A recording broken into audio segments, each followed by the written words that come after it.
Dagdag kaalaman po, may mga nagtatanong, kailan daw ba mas magandang bumili ng sapatos? Sa umaga o sa hapon? Pamahiin lang ba na sa hapon lang daw mas okay bumili ng sapatos? Alamin natin.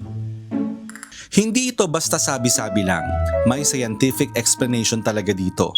Sa umaga, pagkagising natin, mas maliit talaga ang ating mga paa. Bakit? Kasi buong gabi tayong nakahiga, bumababa ang fluid sa katawan.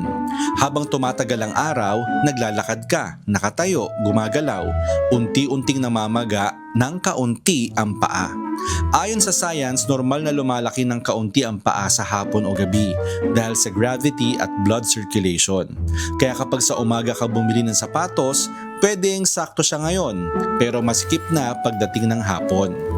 Kaya ang advice sa mga experts, bumili ng sapatos sa hapon o early evening o siguraduhing may kaunting allowance ang sukat, lalo na kung pangmatagalan, pangtrabaho o panglakad. Kaya ang sagot sa tanong, meron palang science sa likod kung bakit mas magandang bumili ng sapatos sa hapon.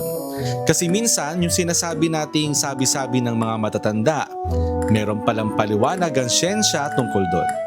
Sana may natutuhan kayo at laging tatandaan, mapalad po ang tao na nakakasumpong na karunungan at ang tao na nagtatamo ng kaunawaan.